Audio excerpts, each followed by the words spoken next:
Hey friends, today we'll be talking about Slay the Spire, a deck-building roguelite video game that I've played since it's been in early access. Since I was able to play this game in early access, I've been able to get a more complete view of what the game's balance is when it's good, and what the game's balance is like when it's not so good or bad. And it's really on the edge of a knife with this style of game, but I'll get more into that later. I just want to more ask the question, this content that they add in, yes, it adds more things to do, but is that content balanced with the rest of it, or does it just make it kind of watered down and not as good? As we discuss today, is more content good content? Firstly, I'd just like to do some education for our less video game enthused friends who are listening. Roguelite is a term that refers to a video game genre where, in a single playthrough, you have to beat the entire game. If you happen to die, you'll go back to the start with little or no progress or unlocks done to slightly make your run better. In addition to that, roguelike games will also usually have differences in the dungeon or whatever kind of playthrough you're doing. For instance, in the context of this game, you can encounter different cards to make your deck every time. You encounter different monsters, you can encounter different rooms, and at the end of every floor you have to fight one of 3 different bosses, which it could be any one of those 3 on each floor, which each floor has 3 separate bosses, accounting for a different total of 9 different runs within the basal game itself. Also to be noted, Roguelite with a T should not be confused with its twin, Roguelike with a K. Roguelike with a K, when your run or playthrough ends, you will go back to the start with no advantages gained at all, nothing to make your run easier, and nothing to show for it. In roguelite games, when you do lose, like I said, you gain small advantages, like new cards unlocked in this one, or new trinkets. Because of these differences, Roguelite with a T has seen a lot of success in recent years with many different kinds of games, as that slight bit of progress makes people feel like they are accomplishing something even when they aren't actually any closer to beating the game or finishing a run. Our second term for our less video game inclined friends is game balance. In order for a game to be considered balanced, it has to be both fair, fun, and sometimes challenging for players. The difficulty in this occurs in players' skill levels. Since players come in with such different skill levels at the game, you need to think, how do I want to approach the balance of this game? One way is to allow there to be tons of outplays. If a player plays the game very well, who's good at the game, they will destroy the game, and they might not find the game so hard, which is fine. They're playing the game correctly. They're playing it skillfully. They should not have that much difficulty with it. Whereas a player who's newer to that style of game might find it super difficult, and they might need to put in hours of practice to just be able to get by one of the first parts.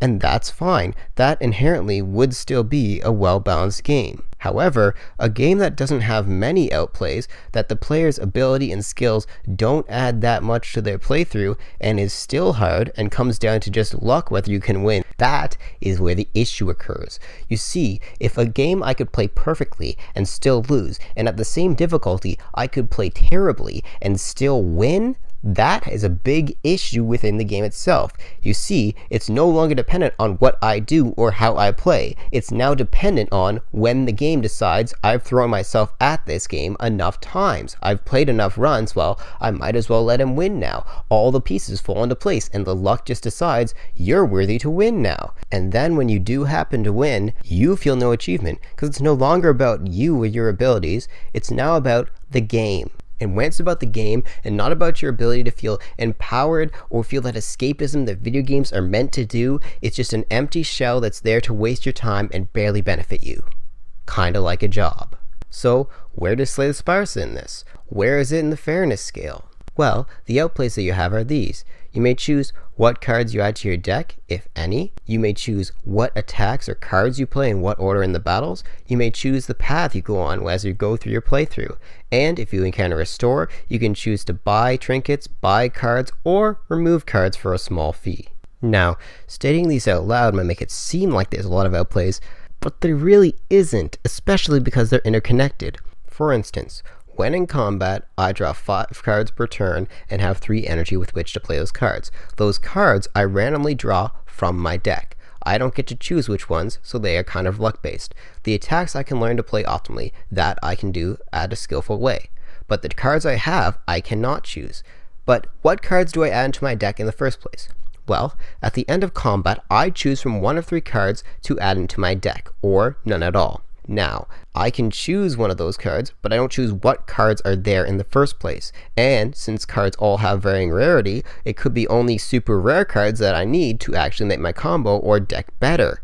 And the common cards could only slow me down, so then I'm just going to reject them and not get any bigger deck. On top of that, you also have trinkets. Trinkets can affect an entire run. It could be something like, if I discard a card, you always draw another card or gain some energy. Or if you kill an enemy, you draw a card and gain energy, or you just do more damage the entire time.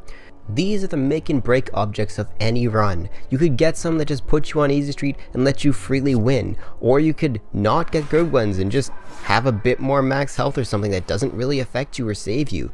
And aside from some being specific to some characters or some only showing up during boss fights, these fall completely randomly and could vary from being very good to very bad. And it's not based on rarity. They have rarities of when they show up, but sometimes the common ones are better than the rare ones, which just makes no sense whatsoever.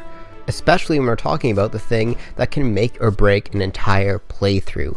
If you're gonna make something that's that powerful, you need to have it have some form of consistency. And that's where we ask the question, is more content good content in the context of this game? Because if we keep adding in more cards and more trinkets to the pool, it makes it less likely for you to get the ones that you need when you need them. And I'm not saying that a player couldn't add too many cards to their deck and make a bad deck, no. But if you optimize all the choices you have and pick and buy all the best trinkets you could, pick the best route on the time with all the knowledge you had and still lose, that's just cheap. On top of that, remember how I said one of 3 different bosses could show up at the end of every stage? Well, there's one true boss too.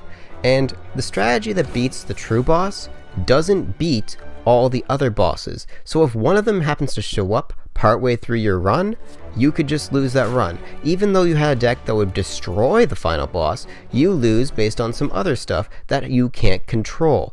And that just feels terrible too. When I do everything right, but everything just messes up and blows up in my face and it's not my fault, that feels like real life. And it sucks.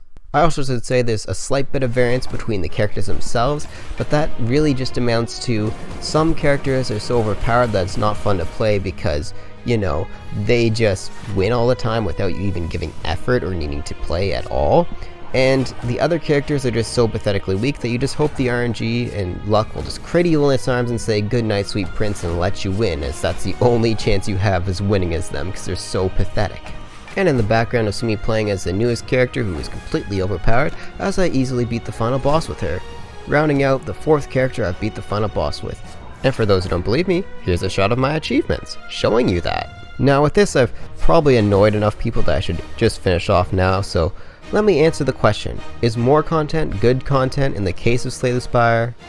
No, because the more content just made the RNG worse. It made the balancing get thrown off, and it made everything else less likely to be fun in the game. It made it less about the player and more about the game happening to give you the right things you need to win, instead of you being able to earn them or outplay the game in order to get them. And that really ruined my experience of this game.